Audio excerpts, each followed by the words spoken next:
Үзэгч та бүхэнд өдрөмдийг хүргэе тодруулгын хэлцлэгийн ээлж дугаар та бүхэнд урьж байна. За энэ удаагийн дугаарт Монгол улсаас холбооны бүгд найрамдах Герман улсад элчин сайдаар ажилласан мандах хүлээх элчин сайд хасантай бид ярилцах гэж танд энэ өдрөмдийг хүргэе. Сайн байна уу? За тэгэхээр та бүхэн эхний ярилцах сэдв агуулгын хувьд бол Монгол улсын ерөнхийлөгчийн санаачлан хэрэгжүүлж байгаа илгээлт 2100 тэтгэл энэ агуулгаар хоёлаа яриагаа эхлүүлээ. Тэгэхээр Герман улсад яг одоо өнөөдрийн байдлаар хичнээн одоо оюутан залуучууд маань яг тэнд сурч мэдлэг боловсрол эзэмшиж байна. Сүүлийн 3 жилд оюутнууд бол ирсэн. Жилдээ 30 гаруй. Одоогоор яг 101 оюутан Германы Саксон мужи улсын Дрезден хотод бол суралцж байна.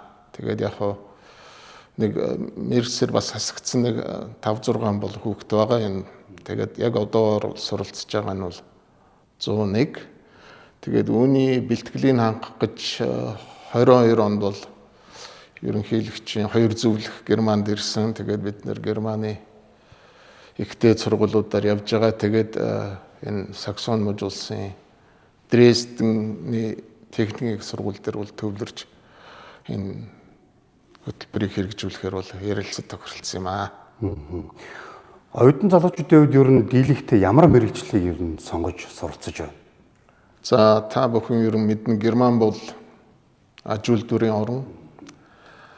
Ер нь сүүлийн 150 жилд бол Герман бол аж үйлдвэрийн хувьсгалыг хийсэн орн байдаг.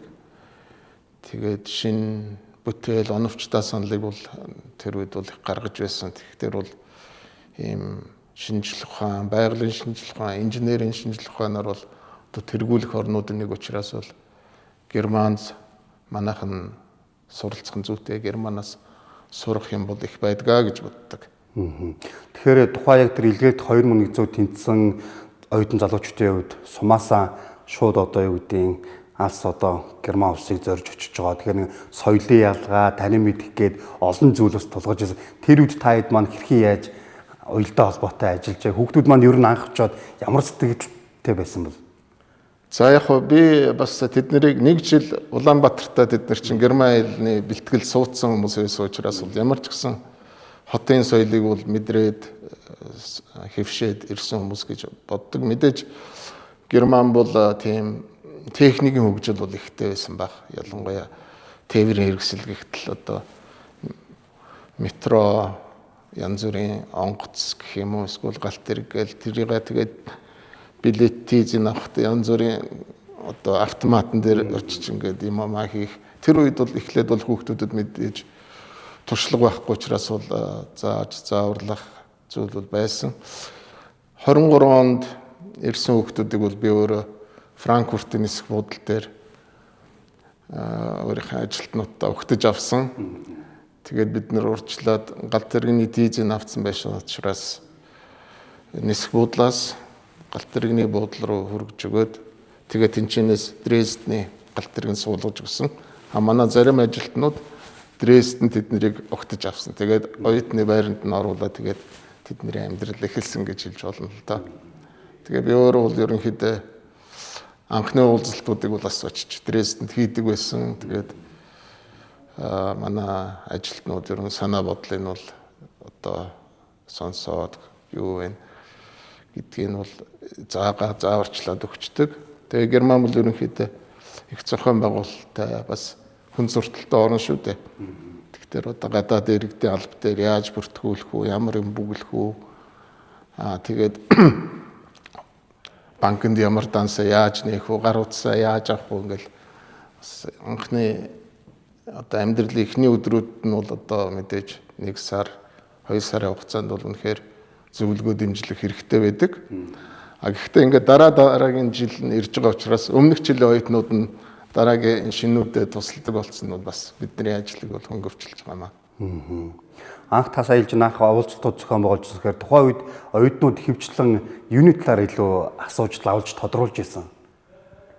За яг оюутнууд бол яг надтай нэг тийм яг бас ярилцлагад ороогүй. Би бол ерөнхийдөө Германы зааварчилгаа ерөнхий зүйлийг бол хэлээд л одоо баг Ахмад хүн эцэг хүний хувьд бол бас сургаалыг бол айлддаг байсан тийм ээ. Одоо усан цэлж чаддгүй бол бити усанд ороорой тийм ээ. Аюултай шүү гэдгийг. Тэгээд ерөн эзэн хичээвэл заяа хичээнэ та бүхэн одоо сурах зорилготол ирсэн. Энэ зорилготол үнж байгаар өөр элдв янз бүрийн юм хөөцөлдөх хэрэггүй. Энэ зорилготой үнчээр явж байгаа. Тэгээд дараа нь эх орондоо мэдлэгээ амьдралд хэрэгжүүлээрэй л гэсэн зааврыг бол ерөнхий чиглэл бол өгдөг байсан. Ер нь таны хувьд одоо энэ Монгол Улсын ерөнхийлөгчийн санаачилсан илгээлт 2100-ийн тэтгэлэгт хөтөлбөрийн одоо үр дүн өгөөжийн талаар ер нь та юу гэж харж бодож явдаг вэ? За яг би бол ер нь хоёр дүгнэлт бол хэлэхээр байна. Түрүүн ер нь нэг нь бол хэлсэн. Герман бол угаасаа одоо шинжлэх ухаан, аж үйл дээр орон, инженерийн орон. Тийм учраас бол манайх ирээдүйд одоо аж үйл дээр хөгжүүлэх, нэмэн өртгөө нутагтаа үйлдвэрлэх зөвхөн уул уурхайн бус уул уурхайн экспортер биш ерөн бусад эдийн засгийн салбараар хөгжихэд бол Германы асар их туршлах хэрэгтэй. Энийг бол сурах хэрэгтэй. Түүнээс гадна ерөн бас нэг улс төр түүхийн бас нэг хүчин зүйл байна л да. Яг одоогоос 100 жилийн өмнө тухайн үеийн манай залуу засгийн газар юм да тийм ээ. Шийд гаргаад Герман руу 30 хүүхэд явуулсан байт. 5 нь Франц руу явуулсан байт.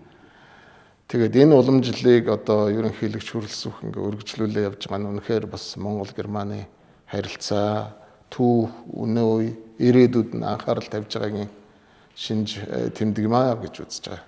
Одоо ингээд дараагийн бас Герман улсыг зорхиж байгаа дараагийн залуучууд маань бэлтгэдэй явж байна. Тэгэхээр тэдгээр залуучууд маань та бас юу гэж хэлж зөвлөмөр энэ тухай улс орны соёл одоо үгдийн боловсрал гээл улс орон бүрийн өөр гэсэн нэг одоо соёл зан заншлын нэг юм ялгаанууд байгаа даа шүү дээ.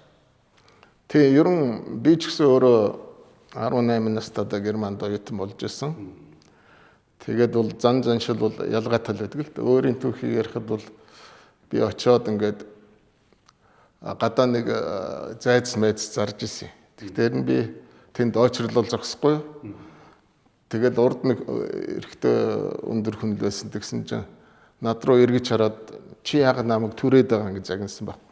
Би чи нөгөө Монголд очрлол сурснаар ингээд биед нүрэл түрээд яваад байсан. Тэгэхээр бол ингээд жижиг сажиг янз бүрийн одоо анхааруулжтай зүйлүүд бол байж л таараа одоо юу гэдгийг улаан гэрлэр гарцгүй газараар гарч болохгүй тийм ээ. Хууль дүрмийг бол маш их сахиулдаг л та Германууд бол. Тэгээ хууль дүрмээр ингээд сайхан усын уул ёсын дагаад ингээд явдаг тийм орчинд бол манай хүүхдүүд очиод бол амьдрах боломж нь бол тийм хүндрэлтэй зүйл биш. Ялангуяа залуу хүн бол юм сурах гэж очиж байгаа юм чинь бас хичээлээс гадна бас тухайн өөрийнхөө амьдарч байгаа орчны дэг жайгийг бол амархан сурж дас зохицох боломжтой гэж үзэж байгаа. Аль нэг тийм хүнд бэрхшээлтэй зүйл гэж бодох хэрэггүй. Тэгэхээр та сайлж нэг Германд өөрөө сурч ирсэн. Тэгэхээр улс болгоны нөгөө боловсролын систем нэг арай өөр үүдэлж арга барилч гэдэг юм. Тэгэхээр Герман улсын боловсролын системийг юун дээр илүү тулгуурлаж одоо яг боловсрлоо олгож явд юм бол. За Германы тогтолцоо ерөн хүнийг бие даалгах. Одоо багш бол лекц уншина. Тэгээд унших одоо номны тэд дээр хуудас уншаарай гэд заагаал өгч юм тийм ээ. Тухайн оюутан өөрөө л тэрийг хөөцөлдөж одоо хичээл хийх хэрэгтэй байхгүй гэрийн даалгавар хийх хэрэгтэй. Монгол юм уу хуучин зөвлөлт систем бол ерөөсөө ингээл байнга багш нь шалгаалж чичлээд байдаг тийм тогтолцоо бол биш. Харин тэгээ гинт нэг өдөр заа шалгалт авна гэл тэгэл хагас жилийн шалгалтаар тэнцэхгүй хасагддаг тохиолдол их байдаг юм а. Тийм учраас бол анханасаа л багшийнхаа хэлсэн гэрийн даалгаврыг бол тухай бүртэнд биелүүлээд явах хэрэгтэй. Тэгэх юм бол тэгэл амьдралч яг ёсоор л цаашаа өргөжлөнө. Германд бол нийтийн боловсрол бол бас үн төлбөргүй. Хүүхдүүд бол бас эцэг их нь үүрэгтэй хүүхдүүдээ сургуульд явуулах. Тэгээд яг улс нь баян болох дээр бол энэ багш нарын цалин, байр сав гээд юм нь бол хангалттай байдаг.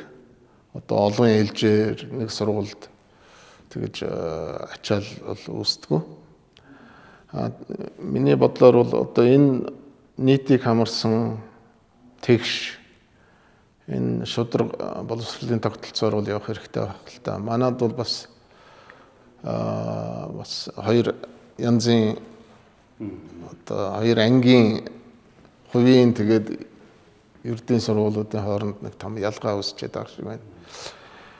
Иймд бол одоо нийгмийг шудраг тэгш байлгахын тулд аль болохоор тэр нийтийн сургуулиудын чадамж, чадвар, санхүүжилт багш нарын цалин эднэртэй бол бас манайх нэлээм хийх ёстой баг. Тэгээд яг зүгээр бас хувь хүний хувьд боддог зүйл гэх юм бол манайх хоёр том хөрвштэй. Тэгэхээр ер нь бага ангид хятад хэл, орос хэл тэгээд англи хэлийг заах ёстой юм болов уу гэж боддیں۔ Хүүхдүүдэд багаас нь. Тэгэхээр та одоо нийт яг ийш улс орнуудыг зорж байгаа илгээлтээр явж байгаа залуучуудтай хандаж бас зөвлөгөө өгөхгүй юу? Юун дээр илүү өөрийгөө чамбааруулах ёстой, юун дээр илүү анхаарах ёстой байдیں۔ Ер нь аль болж игэл мэдээж зорилгоо эртнээс өөрөө сонгоод ямар мэргэжлэр суралцаад эргэж ирээд Монголд яг ямар чиглэлээр ажиллах вэ гэдгээ бол аль болохоор эрт тодорхойлох нь бас зүйтэй. Гэхдээ мэдээж сургалтын явцын дунд бол бүх юмыг хүн урьдчилж мэдгүй учраас бол бас өөрчлөгдөх тохиолдол гарна. Тэр үед бол одоо залуучууд маань ахмад үеэсээ ч гэдэг юм ээж аваасаа тэгээд найз нөхдөсөө ямар сонголт хийх талаараа бас ярилцаж зөвлөгөө авах нь зүйтэй болов гэж бодож байна. За бидэнтэй ярилцсан тань маш их баярлалаа. Тэгээд энэ удаагийн тодруулахт маань Монгол Улсаас холбооны бүгд найрамдах Герман улсад за элчин сайдаар ажилласан. За Мантх хоёулаа элчин сайд хасантай бид ярилцлаа. Тэгээд бидний гол ярилцсан сэдэв бол илгээлт 2100 тэтгэх хөтөлбөр байлаа. Энэ удаагийн тодруулга ярилцлага өндөрлөж байна. Дараагийн дугаар хүртэл баяртай үзэгчтэй.